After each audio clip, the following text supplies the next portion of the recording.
BNP হোক, জামাত হোক, NCP হোক, প্রতিবাদ করতে হবে। দল হিসাবে আমার মনে হয় Nahid is a good leader. এইবার না আসতে পারলেও 2টা টার্ম পরে হয়তো they can form a government. Tarique Zia অনেক ম্যাচিওর আগের থেকে, এবং জামাতও ওদের ভুলটা ওরা বুঝতে পারছে 71-এ। সো এখান থেকে ওরা বেনিফিটেড হবে। দল হিসাবে আমার মনে হয় Nahid is a good leader. দল হিসাবে মানে ঠিক আছে, বাট ওদের একটু সময় লাগবে, মানে সাথে সাথে ওরা আসতে পারবে না। কারণ বাংলাদেশের মানুষের মাইন্ডসেট আপটা এরকম না যে একদিনে চেঞ্জ হয়ে যাবে, এবং ওদেরকে অবশ্যই ক্রেডিট দিতে হবে, ওদের জন্যই এত বড় চেঞ্জ আসছে। ওদের প্রতি একটা সিম্প্যাথি আছে মানুষের।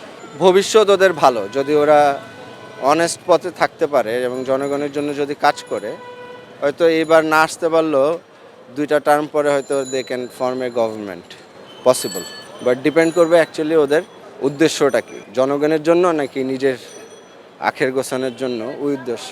বাট এখনকার পরিস্থিতিতে নিজের কথা কেউ যদি চিন্তা করে, সে আর ক্ষমতায় আসতে পারবে না। দেশের কথা চিন্তা করতে হবে, জনগণের কথা চিন্তা করতে হবে। কারণ আমাদের এখন মেজরিটি হচ্ছে তরুণ, এবং ওরা এডুকেটেড, স্মার্ট।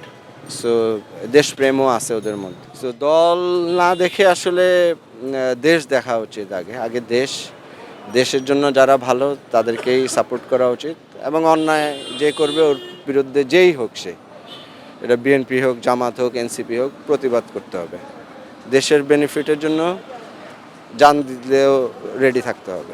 দুর্নীতিমুক্ত এবং পরিষ্কার, ক্লিন একটা ডিসিপ্লিন বাংলাদেশ দেখতে চাই, যেখানে দুর্নীতি থাকবে না, হিংসা থাকবে না, সব ধর্মের লোক একসাথে থাকবে।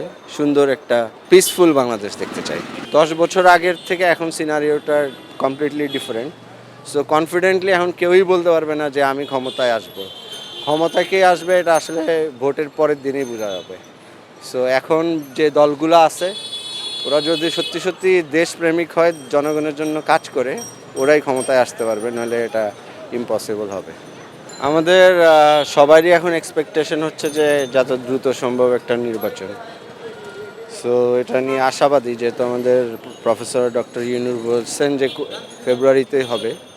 সো পজিটিভলি দেখতেছি ব্যাপারটা, এবং খুব আগ্রহের সাথেই অপেক্ষা করতেছি কবে ভোট করব ইনশাআল্লাহ, এবং আমাদের পছন্দের প্রার্থীকে চয়েস করব। আমি লাস্ট ভোট দিছি 2018-এ। 24-এ তো ওটা ভোট হয় নাই আসলে। 24-এ ভোটটা দেওয়াও যা কথা ছিল, না দেওয়াই একই ব্যাপার ছিল। ভোট কাউন্ট হবে, আমি দিলেও হবে, না হলে দিলেও হবে, সেই জন্য আর দিই নাই। বাট এবার তো ভোট কাউন্ট হবে, এবার তো মাস্ট যাইতেই হবে, এবং আমার মনে হয় সবাই ভোট দিতে যাবে ইনশাল্লাহ। আমার মনে হয় সবাই ভোটে দিতে যাবে, এবং করা উচিত, সবাই আসা উচিত ভোটে। খবরের কাগজ, নিখাদ, নির্ভীক, নিরপেক্ষ।